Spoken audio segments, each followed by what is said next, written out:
Okay. Hey, everybody, welcome back.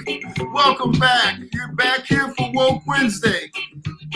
Oh, we love you. We miss you. And I got my host back with me, my co-hostess with the mostest. Let me bring it down a little bit. All right, but we got to groove to it for just a second. Come on. Come on. Could you be loved? Okay. Folks, welcome back. Welcome back to the Virginia Democratic Small Business Caucus Live. And I'm so happy, so very, very happy. My co-host, Aaron Porcher, the interim Louisiana Small Business Caucus chair. She's back from out there getting that business done. Good to see you. Hey, everybody. Hey, Mark. Hey, everybody. Good to see you all. Got you back on screen. We don't have you totally back. You're on your phone. We got to get you back on your laptop, but I'll take it. I'll take you on your phone. That is better than nothing. Indeed, indeed, Mark. You've been holding it down, being consistent, showing up for the people. We appreciate that so much.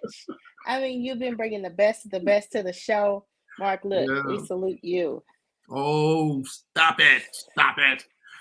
We've had some great folks who've been on the show. I mean, last week we had Tony Wood, and we've had John Wickham. We've had Delegate Kathy Tran, and this week we got a really great guest coming up today. So it's a beautiful thing. The Lord has been good to me and good to you and good to everybody. So I just say thank you.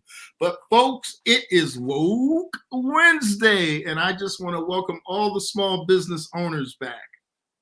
And all the soon-to-be small business owners back, and all the soon-to-be Democrats back, and all my fellow, even those who, well, I said soon-to-be Democrats, but all my Democrats, everyone. We just, we had a tough week, a week ago, but listen, hey, like I told you all last week, folks, do not let it get you down. Virginia is on the path back. You cannot keep a good dim down, and we are still rocking and rolling here, just getting things done, and I'm just happy to be here. That's right. I'm always happy most of the time. I do get sad sometimes, but whenever I'm on this show, and especially when Aaron's here, welcome back, Aaron. Before I get into anything else, Aaron, tell us what's been going on. Where have you been?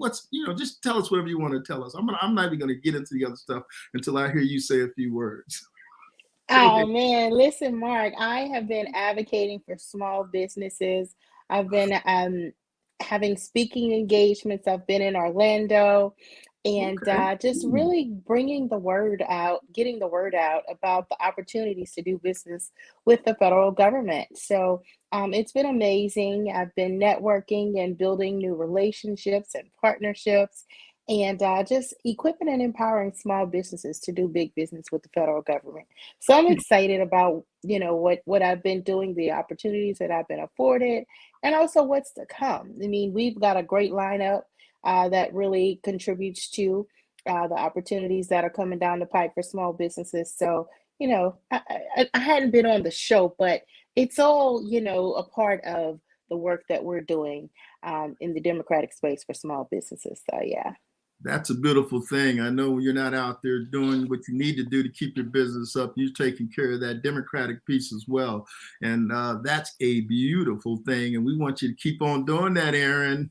Indeed, you're out there doing all those speaking engagements and making deals and just doing all the stuff, just making sure your family and everybody else is good. So we love you. Thank you for being back here. Sure thing. Thanks for having me, Mark. Well, folks, we're going to start off as we always start. First, we got to talk a little bit about COVID. So that's right. It's not over, folks. It's not over. You have to continue to social distance, wear your mask when you need to wear your mask. I know you don't have to wear it all the time now, but when you need to wear it. And also, more importantly, is my advice to you. I'm not a doctor, but if you are able to, and your doctor tells you there's nothing wrong with it, you have to get vaccinated, because we want all business coming back. There's a whole lot of other things that COVID has caused different problems and disruptions to supply chain because of people ordering at home. It's just all kind of stuff that you wouldn't think has nothing to do with really the business, but it has everything to do with the fact that if people's behaviors have been changing and people have been doing different things, and that has had really an impact on the supply chain. I guess you can actually have too much of a good thing in such as, well, I'm not traveling in my car. I got a few extra dollars. I guess I might as well go online and buy something or get the house fixed or refinance the house. Oh, I want to maybe buy a new house, but all that hits the supply chain. And that does affect small businesses too. But before we talk about all the material things, let's just talk about you. Get vaccinated. Keep safe for you, for your family, and everybody else in the country and the world. That's right. It's a worldwide thing. Even though recently, they opened the country back up to 33 new countries. As long as you are vaccinated, US is saying, come on in. But show me that you've been vaccinated first. Okay. But you can come on in. So things are kind of getting back to normal. I think the Democratic administration that's out there is doing a really good job, the best they can, given the challenges that they have to deal with. They're not perfect, and who is, but we are trying to get in that perfect slot. So we're taking care of things. But just getting back to you again, please, for your family, for yourself, and for your country and the world, my advice, if you can, please get vaccinated, because we don't want any bad things to happen. There's my spill. I start the whole show off with that because, listen, if you're not here, my conversation is pointless. But we are all, if you're hearing me, you're 6 feet above the ground. You're not 6 feet down. Well, you may not be 6 feet. I'm not 6 foot, but I'm close to it. I'm 5'10". All right, 5'9.5". I'm close. Used to be 6'10" when I wore my platforms and my stack heels. I was like 6'1". But anyway, that's a whole nother story. You got to be a 70s kid to really know what that's about. So... But anyway, folks, it's a pleasure having you back here. And we're just going to talk about some other things. The next thing that we talk about is just voting and making sure people are voting. But before we get into the voting rights thing, which is a foundational thing, I know people want to talk about what happened a week ago with the Virginia elections and the New Jersey elections, and how Virginia took a hit on its statewide offices. We will do a podcast on that, and we will have some guests on. We're going to have multiple guests, and we're going to talk a little bit about that. We're going to let it lie for a minute, give us our opportunity to really get all the information back in and the analysis back in, and just have some folks who may talk generally about it. Maybe even our guest tonight, he may say some things about it, because on this show, remember, what we say is it's informal, it's informative, and it's engaging. We want people to be relaxed and talk about whatever they want to talk about in the areas that we feel are important, but also about what they're doing, because your political life and what you do from a political and small business perspective, it's just part of your life. You've got other things that are going on, and we want to know about people and the other great things they're doing in their lives. So that's what our guests kind of bring to us. They give it a little different twist. So I've got sort of a special thing tonight that I really want to do. I've been thinking about doing, and I said, you know what? We need to get people cranked up. We need to get people feeling a little bit differently, because right now we've got this thing with voting rights that we have to get some things accomplished and done, because everything, and that's right, you're probably saying to yourself, okay, Mark is going to drone on about voting rights, but I'm not droning on. I'm excited about it. And I think you ought to be excited about it, because now as we shift our attention, or we can chew bubble gum and walk at the same time, voting rights is foundational to a democracy. It is air as it is to your body. You cannot exist as a citizen in any democracy, particularly here in the United States, or any democracy around the world, because it's all based on people voting and having representatives who are bringing forth their things that they believe in and the ideas that they would like to have their country execute on their behalf. And And that, in this country, we have three legs of government. We've got the judicial, which your voting rights help to elect the judges that make the decisions regarding your life. You have the legislative. Those are your congressmen, your senators, and your representatives. They are the lawmakers. They are also have control of the purse. They're determining what money goes where, and where your budget is tells us where your heart is. Because if where you put your money is where you're interested in, is what's on your mind, is what you're interested in getting accomplished. And it says a lot about a country or an individual based on how they expend their resources and what they invest in. So it is important. And the last thing is we have the, well, I said legislative, I said judicial, and also we have the executive. And the executive is the president of the United States. And of course, all of that requires that you vote for all of those people.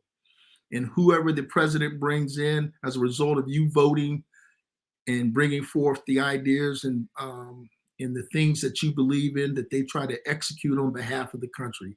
The president is also the chief of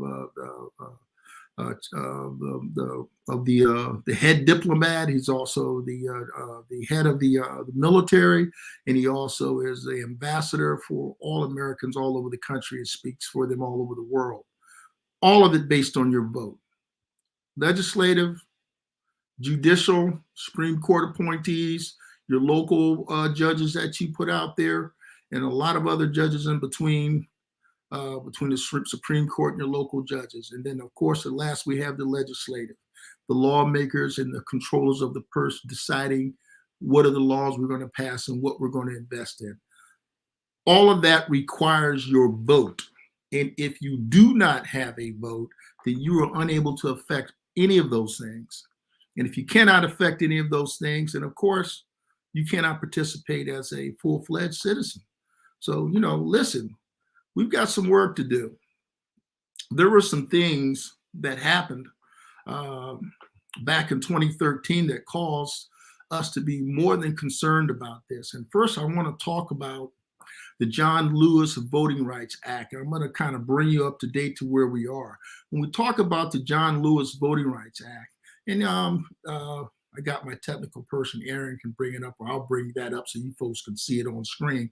The John Lewis Voting Rights Act really covers everything that has to do, well, it's actually HR 4, and that act is a result of the pre-clearance being taken away by the Supreme Court because they believed at that time that there wasn't a need for it anymore, that there was no more discriminating and voting and based on race, but obviously that turned out not to be true. But one of the things that happened when the Supreme Court did that, they left an opening there where they said, well, if the Congress believes that, that's not the case and there's still discrimination out there in voting, they said you can always pass another law and put it back in. Well, guess what? That is exactly what we're trying to do. We are trying to put those things back in. In HR 4, the John Lewis Voting Rights Advancement Act basically addresses the whole pre-clearance thing. And the pre-clearance thing means before any things are changed to anything that has to do with voting in any states, and I'm not going to go through all of this, those voting rules have to happen at least 180 days before an election. And basically, it's putting those things back in place. And why do we want to do that? We want to do that because of voter suppression. Voter suppression, or what some folks may want to call it Jim Crow 2.0, is basically finding old and tried ways to suppress and stop people from voting that you don't want them to vote.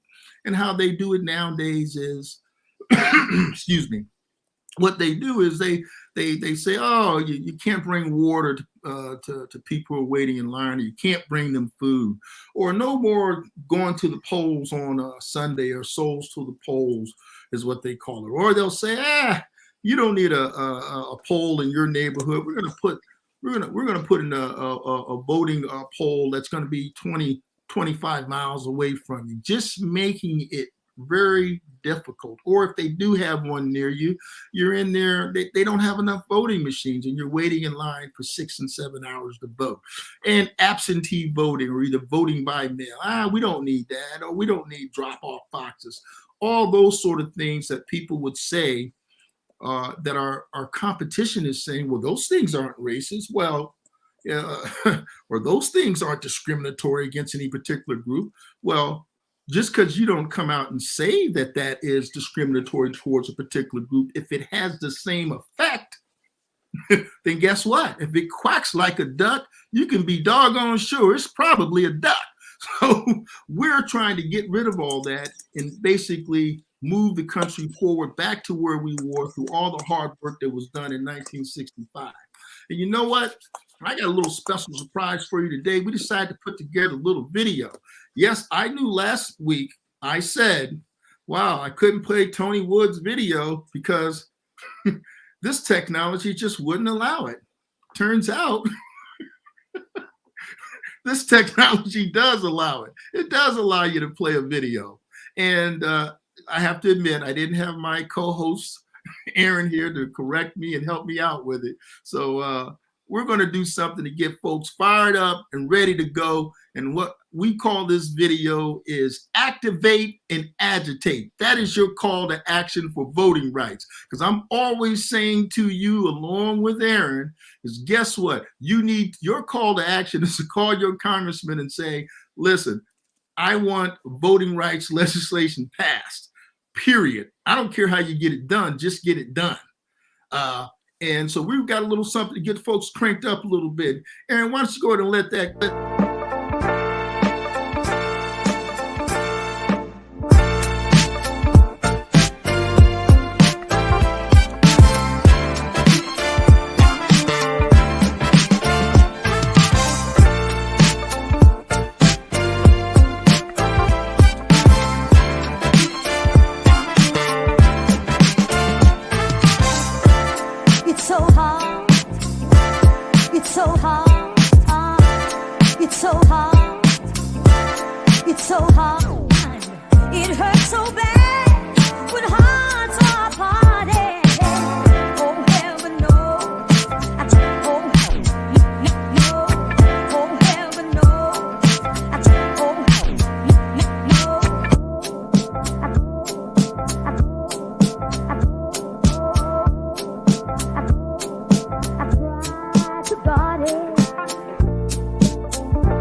Get out there and agitate and activate.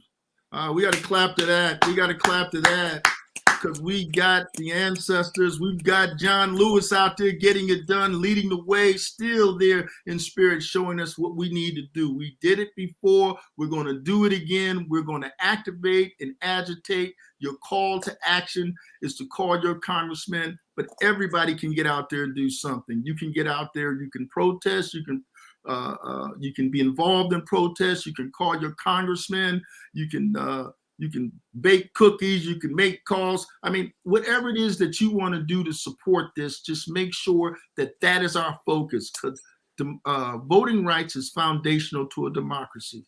It is like air to breathe, and you cannot get anything done without voting rights. So we definitely need you folks to get out there, right? Am I right, Aaron? Indeed, right on. Right on. That was an awesome video. Yeah, Hey, that I'm was an glad. awesome video. And I I'm did. here for this call to action, activate and agitate. I'm here for it. I am definitely here for it. Went to the voting rights march earlier this summer, March On for Voting Rights. We've been talking about it every week. We've been doing that. We can chew gum and we can walk at the same time. As I said before, we can do all we need to do as Democrats, small business, but most of all, we need to make sure that our small businesses continue to be out there in the forefront by making sure good policies and good things get passed so you can do things for your family. And it all begins with voting rights. Can't even keep your own company without voting rights. I mean, you heard of Tulsa, right? Haven't you? Look at all they built in Tulsa. Look at all those incredible African-American communities that were out there with great businesses, things that they built at prior to right after the Civil War, during the Reconstruction period, and they were thriving. But without the political rights, which come from your voting rights, all those things through political and through extra legal things like the KKK or either other terrorist type organizations just came in and basically took it all away. So if you don't think that voting rights aren't important to you, trust me, they are important to you. You need to get out there as an American citizen. This isn't a Democratic thing. It isn't a Republican thing. This is an American thing.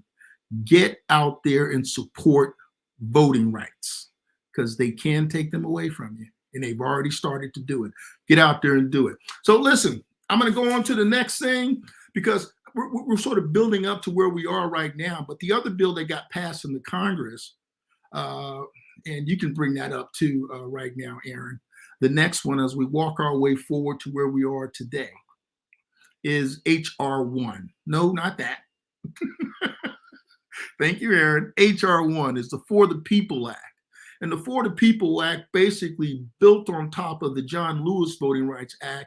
And it had all these great things in it, even to make sure more Americans had unfettered rights to the voting polls and to the rolls. Things like expanding access to voting, automatic same-day registration, 2 weeks of early voting, banning purging of any voting rolls, restoring, as we said earlier, the 1965 Voting Rights Act with the pre-clearance, financial reforms from banning foreign money loopholes, election security, cybersecurity, having independent commissions, also to prevent gerrymandering, which is another way of basically what we're looking at now as some of the Democratic congressmen are being gerrymandered right out of their seats in Congress. You can have a population that grows, but if they do gerrymandering, even though you may be the majority numerically in that area, if they cut your districts up in certain ways and they pack you all into one district, maybe when you should have gotten 3 congressmen, you're getting 1 as a result of the census that was taken. In some cases, you won't even get 1. They'll just split you up completely. All these things are important. And other grants to replace voting machines, and also additional processes and auditing and securing elections. So those things got passed in the House. Both of those things got passed, which is a beautiful thing. But you know what? Here we are now. Let's talk about the Senate. In that particular piece of legislation, which is in the Senate right now, is the freedom to vote. And you can bring that one up for me, Aaron, as I change subject here real quick. And I got to look real close on this one. I have freedom to vote, man. I don't quite see it, but I'm going to put my glasses on it. But basically, what it does, it allows for same-day registration, establishes automatic voter registration, protects and expands voting by mail, establishing 15 days of early voting, including at least 2 weekends, restoring voting rights to individuals who have been previously incarcerated. And also, I talked about the gerrymandering, attacking the gerrymandering and protecting against voter intimidation. I know all you folks out there are kind of bright. You're probably saying to yourself, well, That's not everything that was in the 2 prior bills, but you know what? There's a lot of good stuff in that. If that's what we can get, you know what they say, if both parties aren't ecstatic about the final product or what's nearing a final product, that means you probably got a pretty good deal. Nobody got everything they wanted, but we moved the ball down the field. And that's what's important.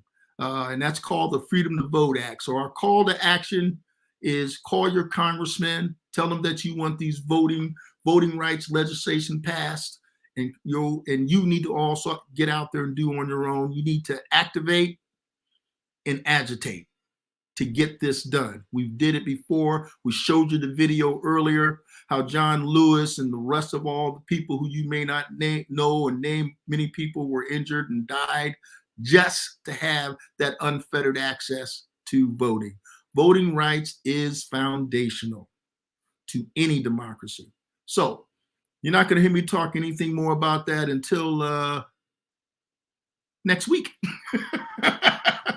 We're going to go all over it again next week. So, but let's go on to the next thing. We kind of talked a little bit about the Virginia election, and we said we're going to, maybe have our guests may talk a little bit about that. But let's go on to the next thing and talk about Build Back Better. Let's just say generally what it is so people understand what's going on here with Build Back Better. Generally, the Build Back Better thing was to lower costs, to cut taxes, and to create jobs. Whether you're an individual, whether you're a politician, you want all those great things to get done. And you see all those things that's down there. I could read them all to you. Lower costs for childcare costs, education costs, prescription drugs, lower healthcare costs, housing, all the rest, along with cutting taxes for families and individuals, and workforce training, creating clean energy jobs, and investing in teachers and schools. Well, we had a little bit of a breakthrough, folks, that happened. And there was some legislation that actually got through that people agreed on that looks like it's going to make it through. Let's go to that infrastructure bill. And I'll tell you basically what's in that infrastructure bill. The House passes a $1 trillion bipartisan infrastructure bill that includes transport, broadband, and utility funding, all good for individuals and small businesses. Because when they pass that $1 trillion infrastructure bill that they're going to send to the president to sign, $550 billion of that is in funding into transportation, broadband, and utilities. And we can do a deep dive into that and say, wow, there's great things for small business. There's great things for education, great things for institutions, and for our roads and our transportation infrastructure and airports, all those things. And more importantly is it takes a very good investment into environmental concerns and climate control concerns, building up industries that will be here in the U.S. Again, it's not everything Democrats wanted, but you know what? There's a lot in there, and it's a good starting point. We need to get something done. So I'll take a W in my column anytime. Aaron, won't you take a W? W beats an L. That's a win. It's not everything, but I don't care. If I win the game with a field goal, good enough. That's a W. I'll take it. And that's a W. That's a bona fide win for the Democrats, and not just for the Democrats. I don't want to be partisan about that. This is a win for the whole country because everybody benefits from this, no matter where you sit, on the left or on the right, or whatever particular party that you're in or that you may not be in.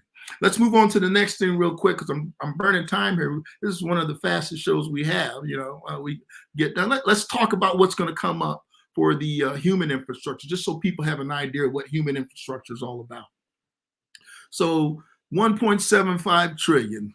They haven't done this piece yet, but they want to put more into housing, into home care, to ACA, which is the Obama health care, or the affordable health care for people. Additional money into $200 billion into tax credits, $40 billion into Pell Grants, another $400 billion into pre-K, $35 billion more into Medicare, which are different things. You can do a deep dive into that later. But also you have that clean energy with $555 billion going into clean energy and $90 billion going into other things. When you talk trillions of dollars, there's a lot of stuff that a lot of people have gotten together on, both progressives, conservatives, and people from all sides to say, hey, here are the things you want to get done.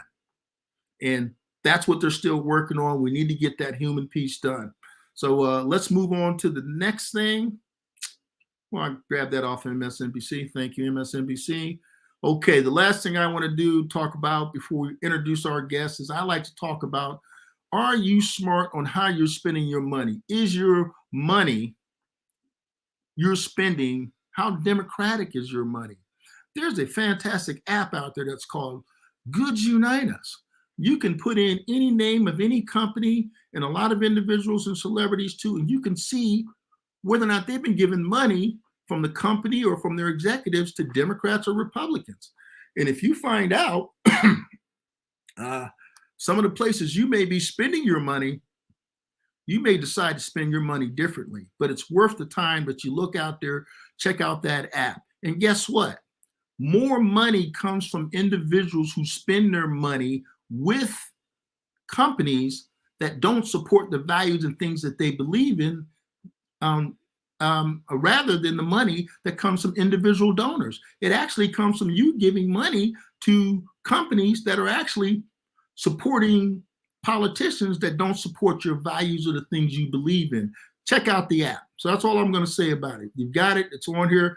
Go take a look at it and see whether or not your money is really following your values. Well, this is a time in the show where we bring on our guests, and we do have a fantastic guest. I have to talk fast to try to get all this in. Aaron, I appreciate you helping out. But folks, I want to tell you about a gentleman I've known for years. And this is, his name is Mark Levine, Delegate Mark Levine. Yes, he was first elected to Virginia House of Delegates back in 2015. And he basically represents parts of Alexandria, the City of Alexandria, and Arlington and Fairfax County. So he's got his hands in many different regions here in Northern Virginia. He's also had a long career as a grassroots activist, as a trial lawyer, TV, radio pundit, Congressional Counsel, Virginia Delegate. I already mentioned that. He's been involved in a lot of different causes. I mean, Mark's been busy for a whole lot of years doing some fantastic stuff. For example, the vulnerable. He's been working with things that protect the rights of the vulnerable, and rainbow rights to immigrant rights, to voting rights, to civil rights, to children rights, to the rights of the elderly underneath guardianship.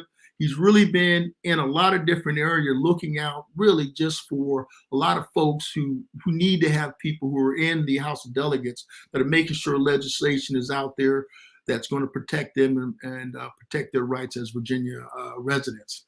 He's also passed path-breaking laws, to protect people from gun violence and domestic and sexual violence, and to promote equality, and also to protect animals.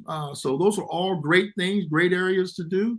He also serves as the chair on both the Public Safety Subcommittee and the Constitutional Amendments Subcommittee. And he serves on 4 full committees. Wow, that's keeping you pretty busy in the House of Delegates. I don't know, his wife, or I don't know, somebody's not getting time. Mark's giving all that time to somebody, but hey, we'll take it, Mark. If you're giving it to the rights for Democrats, we love it. Also, Mark founded something that I thought was really kind of interesting. He founded the Virginia Transparency Caucus, which is something I had heard about in the past, but in 2016, basically what it does, it opens up the Virginia legislative committees and subcommittees to public streaming and archiving and recorded votes. A lot of that stuff was hidden. If you really wanted to find out what these guys were doing, you had to drive your butt up to Richmond. You had to go back in a room, and you had to start, basically going through a whole bunch of different papers, trying to find the information. And of course, they did that on purpose, because there are things called computers. Okay, so folks, let me bring him on without further ado. And he's here on the screen. Let's give him a big round of applause. Here is Delegate Mark Levine. Thank you, Mark. Thank you, Aaron. Claps and snaps. Pretty cool. That's great. It's good having you, man. I know Aaron's never met you before, but hi, Aaron. Nice to meet you. Hello, nice to meet you. Maybe we should, fist bump the screen or something. Right. Well, Mark, you heard me talk for the last 30 minutes. Listen, I want to hear you talk. Tell folks about who you are. I just gave them a nice thumbnail, but man, tell us what's been going on with you, man. And remember, informal, informative, and engaging. You can talk about whatever you want to here. It's just us three. Who am I? I'm someone who firmly believes in good trouble. There you John go. Lewis, he's definitely one of my heroes. I knew John Lewis. I actually, when I worked for Congressman Barney Frank on the Hill, I had the pleasure of working with John Lewis. And I'll tell you something about John Lewis. There are lots and lots of heroes people have, and there are lots of good people in Congress and so forth. John Lewis wasn't just like a hero and an icon. He was a really nice man. I can't say that about all the people I love in Congress, but I can say that about John Lewis. Absolutely. Amazing humility. He would just come and chat with you as if he weren't this great civil rights hero. I miss him so much. He was such just a beacon of goodness in this world. But he talked about good trouble, and I've kind of been a good troublemaker, I hope, all my life. You are a good trouble guy. I'm all about trouble. I remember my very first protest. I was 5 years old. I was protesting against my mom because she smoked cigarettes. So I took an entire carton of big white Kent cigarettes, big cartons, much bigger when you're 5. And I went to the toilet and tore every cigarette because I wanted to save her life. I don't want to protect her. So, I've been that's good destruction. And I'll tell you something. She didn't punish me. See, she created me the way I am. She said, "You know what? You're right. I should cut back." Now, she didn't stop that day. I'm not going to pretend she did. But when a mom tells a 5-year-old they've just ripped up a bunch of cigarettes, they got tobacco all over them, and that they've done a good thing, boy, did she create a troublemaker. And she put you on the path. Story. Yeah, every superhero has their founding story. That's my founding story. And I've lost track of how many protests I led. I was 20 years an activist. But long before I entered government, I was on the outside looking in. I worked in Congress. First law I wrote was in the 1990s in the Tennessee legislature, dealing with domestic violence. I wasn't in the legislature. I just thought I saw wrong and I tried to fix it. So that's kind of the way I roll. I see things that are going wrong, and I either can. Usually I begin by screaming at my TV set, but that doesn't usually solve anything. So then I get my hands dirty, and sometimes it's a protest from outside. Sometimes it's work from the inside. Usually I have to, enlist others. None of this happens alone. And usually I'm told no several times, like over many years. Persistence. Yeah. You know what? I'll tell you a little bit secret about success and failure. You never fail if you never quit. There you go. So I have successes and I have not yet successes. And those are the two things I have. I have no failure, just successes and not yet successes. So voting rights, a not yet success. It's not a failure. It's a not yet success. There you go. And that's my philosophy. And I'm working on it. I've learned the hard way that that people who tell you no just really have no vision. And that doesn't mean that you get through it on plan A. Sometimes it takes plan B, C, D, and with voting rights, we're about at plan G. But you got to keep trying. If they won't let you in through the front door, is the window locked? I mean, you got to try every which way. Do whatever you need to do to get it done. That's right. And you work with whoever you can, and sometimes you work with people who you don't agree with on other things. Virginia Transparency Caucus, I work with a very right-wing conservative Republican with whom I disagree 99% of the time. But I got her on my side on transparency. Great.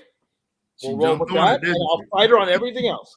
But you got to have strange allies, and I'm very proud. I've had a weird and long life. In fact, I'm starting a book.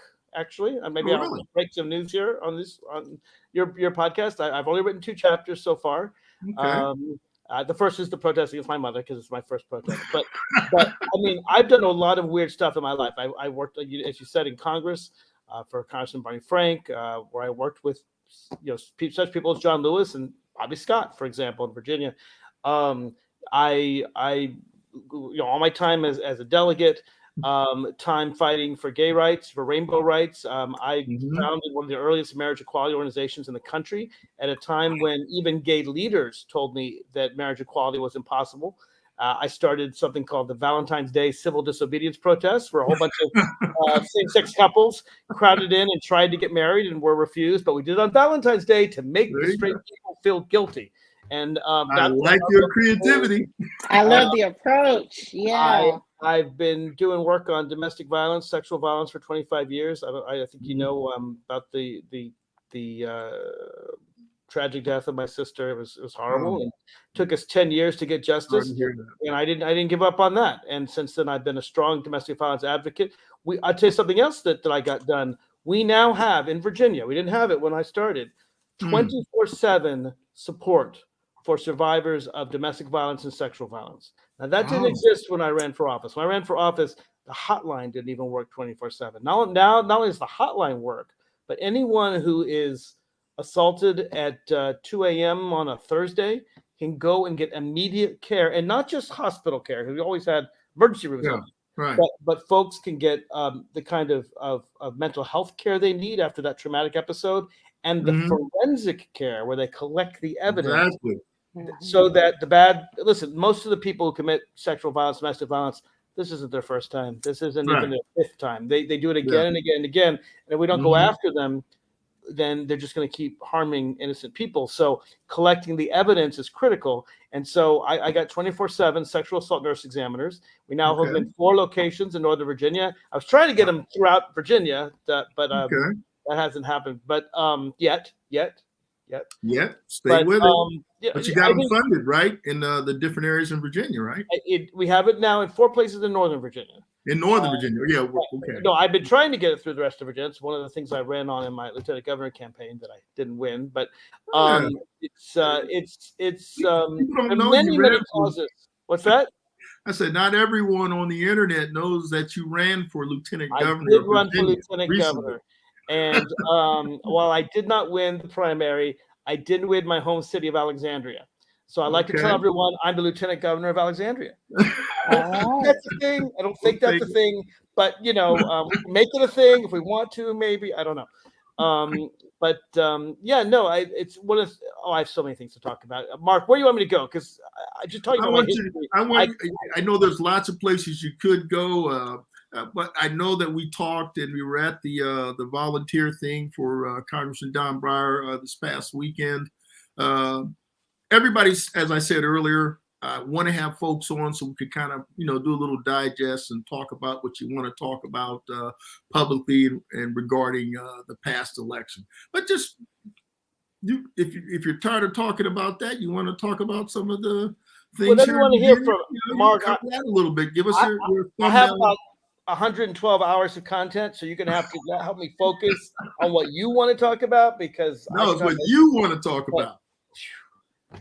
Well, let's talk about the election. Let's go there because it's on everybody's mind. Right. And I have to tell you, I was very disappointed, but I can't say I was very surprised. And I warned people that I thought this was coming. Partly this is history. So partly this is bigger than all of us. Yeah, exactly. Look at Virginia history, and for the last 50 years, virtually every single time we have a statewide election, we do it a year after the presidential election. And whatever party wins the presidency, the other party wins the gubernatorial race. And that's happened all times except one since the 70s. The one exception happens to be Terry McAuliffe winning even when President Obama was reelected. Yeah, 2012. But this is a pattern. And the pattern, if interesting, if you look at the data from the Virginia Public Access Project, vpap.org, it shows a graph of Democratic turnout and Republican turnout. And what's interesting is that our turnout was good. Our turnout was actually a point or two better than in 2017 when we had massive turnout. We won a big election in 2017. You may remember we won up to 49 delegate seats. We won the governor by 8 points or so. And if you look at Arlington, Alexandria, and Fairfax, the communities I represent, we went up from like a 52 to 53%. Arlington went up to 55%. That's good for a gubernatorial year. Now, the presidential year, we usually get up into the high 70s. But for a governor year, that was good. But if you look at the Republican dots, They went up from the 40s to the high 60s. So we went up a point or two, and they went up like 20 points. So what happens is we don't get our crew out except in presidential elections. Now, obviously, if all the people had come out that voted for Joe Biden, we would have won in a landslide. Hands down, it would have been a landslide. But you know, you and me and Aaron, those of us who eat, you know, drink politics all the time, of course, we were at the polls. And most of the listeners, I'm sure, probably all your listeners were at the polls. But you know, it's Uncle Fred, it's Joey, you know, it's Aunt Sue. It's the ones who, you know, they care, but they maybe didn't get to the polls because they're like, well, Joe Biden's here, we can relax. You know, Trump's gone. He's not really gone, folks. But he's not gone. I think Democrats got complacent, and I think that it's we turned out fine. We just didn't turn out great. And at this point, only great turnouts are enough, and we weren't turning out great. Well, how do you think we you know, I'm trying to be as diplomatic as I can right now about this. What are your thoughts on the reason why you think the turnout? Well, let me ask it a different way. What do you take as lessons learned from this situation since we won before under these circumstances? So I think we have to prepare for these swings. I think we have to know they're coming. I think we can't be presumptuous or overconfident or complacent. Right. I think that we have to treat every election like it's, I mean, 2020 was the ultimate apocalyptic election, right? I mean, here you have a president who is un-American, who's committed treason, who's trying to overthrow the U.S. government. We now found out on January 6th.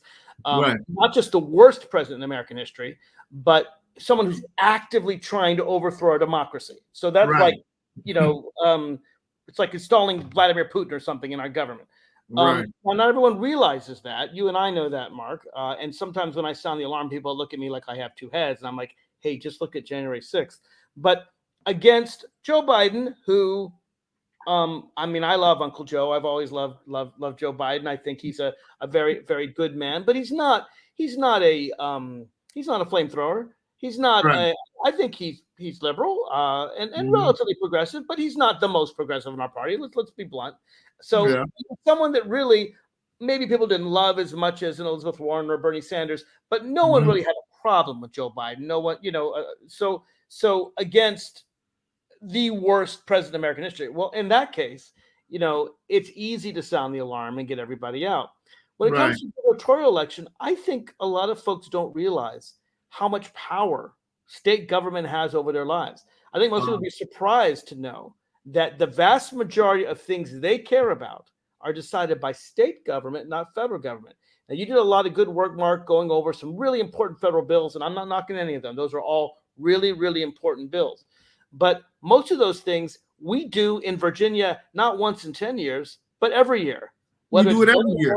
Or pre-K or education or childcare, you name it, all those things in the bill that I strongly support and that we did, that happens to state government every single year. And most people, they know who the president is. They know who the vice president is. They probably know who the governor is. Well, they don't know who their local delegate is. Nobody knows who I am. Nobody knows who their local senator is. They know who their member of Congress.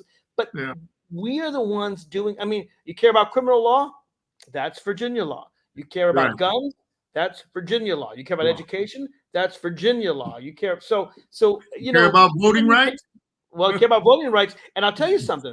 We Democrats in Virginia, gerrymandering we screwed up. But when it comes to voting rights, I'll get to that if you want me to. But when it comes to voting rights, we took Virginia from 47th, 48th, some of the worst voting rights in the nation, to one of the best. We're like 12th, I think. We have. You know, you see at the polls, you have early voting now, which you didn't have before. You have pretty automatic registration when you go and drive. You've got drop boxes and mail-in. We made it really easy for people. What was like 45 or 30 days of early voting, right? Like 45, one of the most, actually tied for the most in the country. So when it comes to voting rights, Virginia has done its job. When you, Mark, are advocating for voting rights, you're really talking about other states, which is good, because we need them for Florida and Texas and Georgia and Wisconsin and all of the states. However, it could go backwards. That's the other that's what I wanted to tell you. You didn't hear folks on the other side of the aisle talking about the election was rigged or people, are voting who shouldn't be voting. You did not hear a peep. So, no, you did, Mark. Democrats basically saying, huh? What were you going to say? Prior to Youngkin's victory, I can show you article after article where they said the election was rigged and Democrats were going to steal it. The only reason you don't hear it is because Youngkin won. Exactly, that's my point. Or what if they? I don't know. What they would have invaded the Richmond Capitol with their sticks and stuff. I don't know. When are people going to get over the fact that what they're doing is a simple game? Is if I win, everything's fine. If I lose, and everything's not fine. Right. I mean, that is classic loser. Sore loser mentality. That's right. You flip a coin, heads I win, tails you lose. Exactly. Right? That's how they play it. And I don't know. I'll tell you something. Republicans know it's a game, and they know they're lying to their voters, and they will tell me that. So being in the House of Delegates, I don't just know the Democrats, I know the Republicans. Some of them are even my friends. They really are. They're wrong on the issues, but some of them are nice people. But I'll tell you what they tell you in private. They know Trump's a charlatan. They know Trump won the election. They know it's all a big lie, but they're afraid of the Steve Bannons and Marjorie Taylor Greens of the world. They're afraid of their own constituents. They're afraid to tell them the truth. It's like the story of the emperor has no clothes. That famous story where everyone knows the emperor's walking out naked, but everyone's afraid to tell the emperor that he's naked. He's not wearing invisible clothes.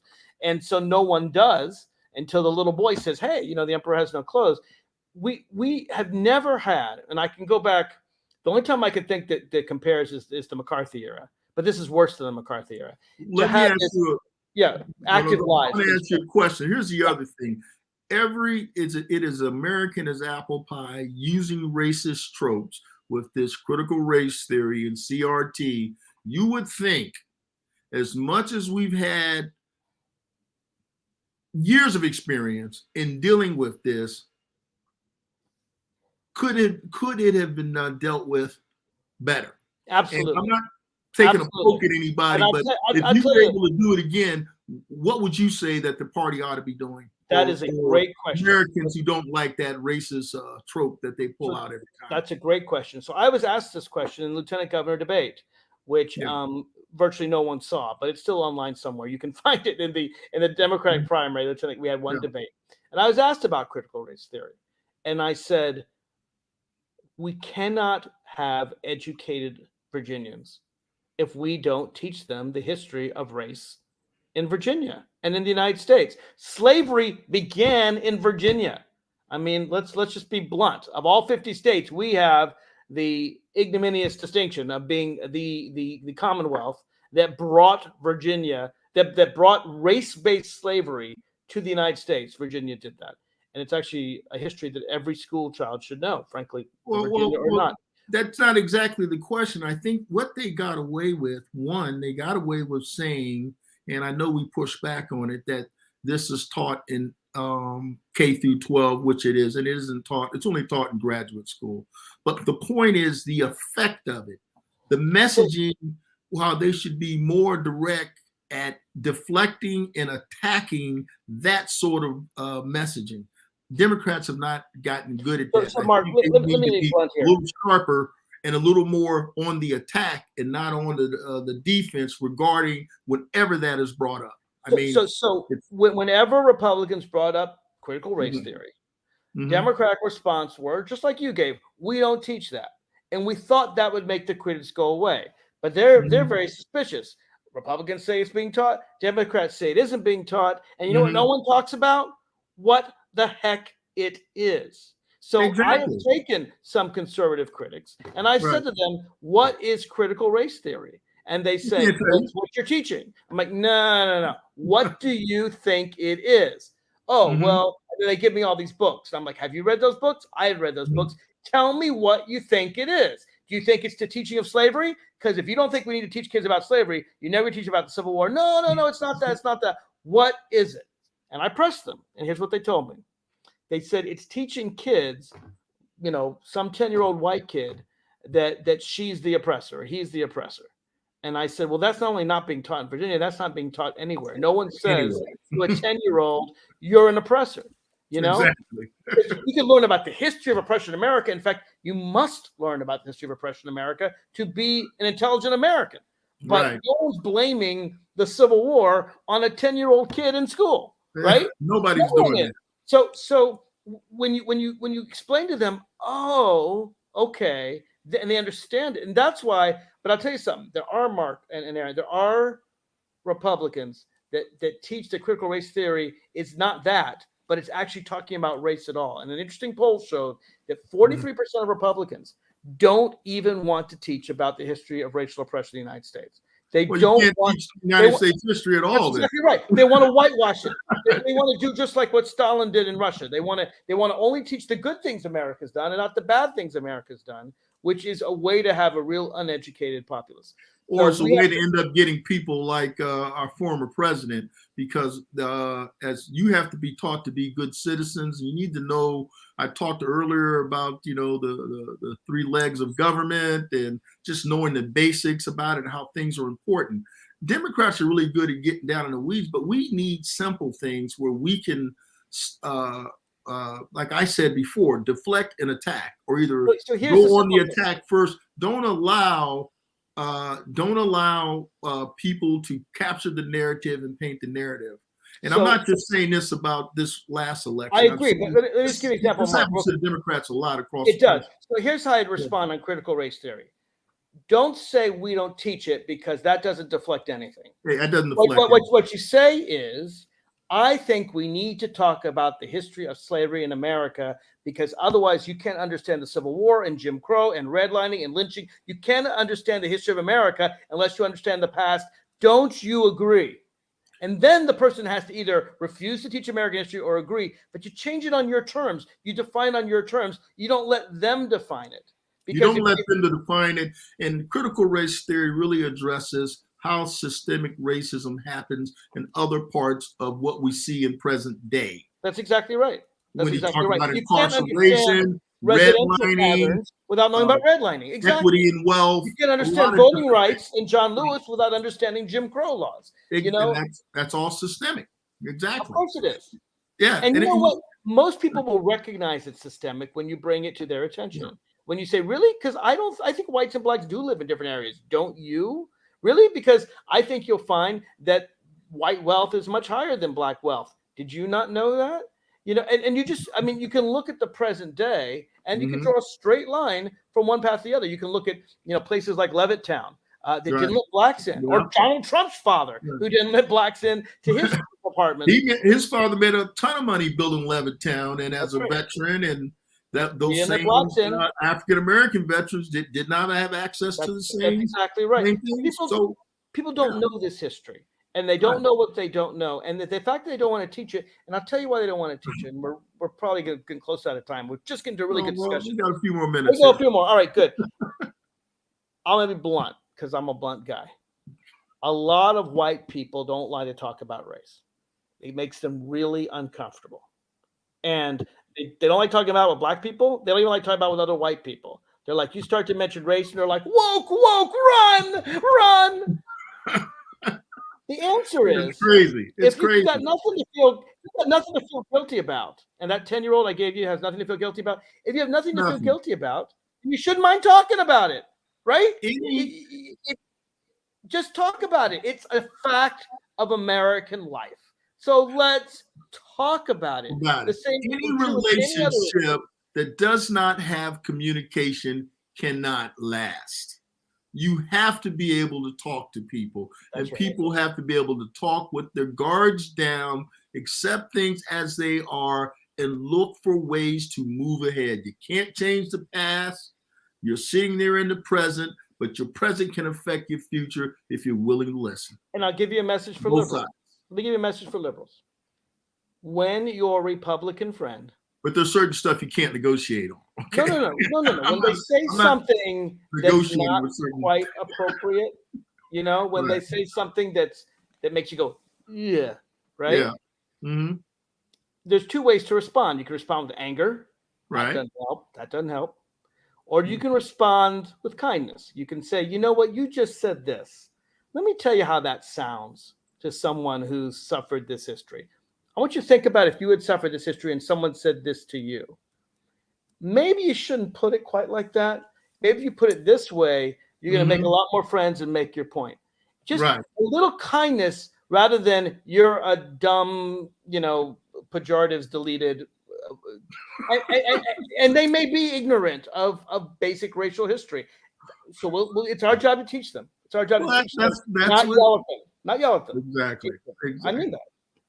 I agree with you too. And I think just having the opportunity to talk to people and to get those things done is how we move the ball ahead.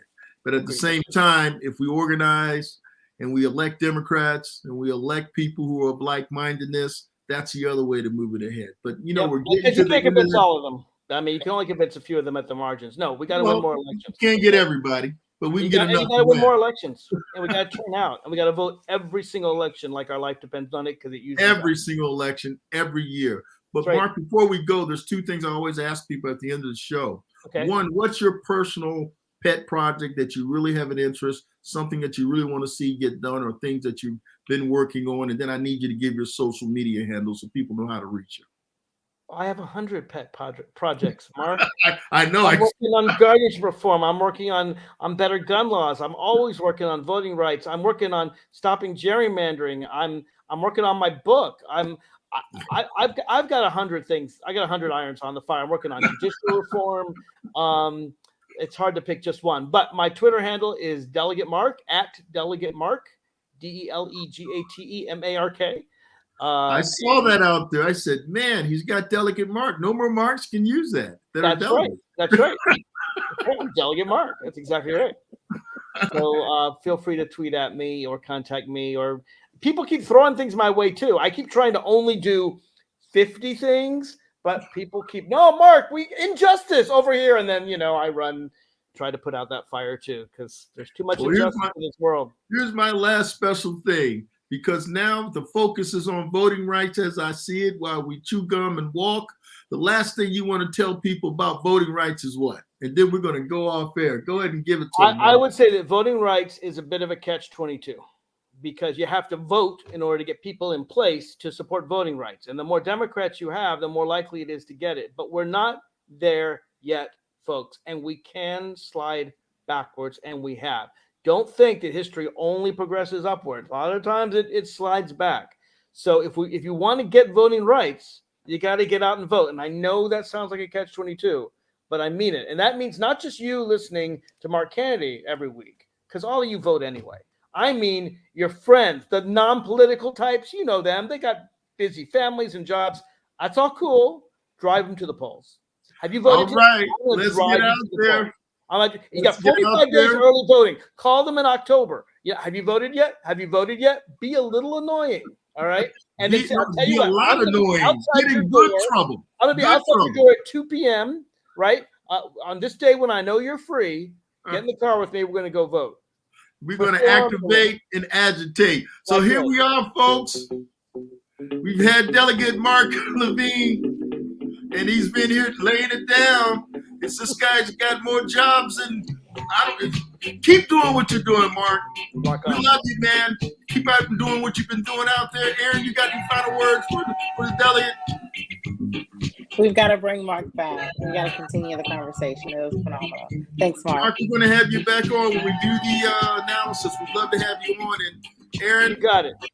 We're going to close it out. Thank you, folks, and welcome, and thank you for being here at the Virginia Democratic Small Business Caucus Show. 1 hour, a little bit over, but we got it done. We'll see you guys. All righty. Bye, y'all. Bye-bye.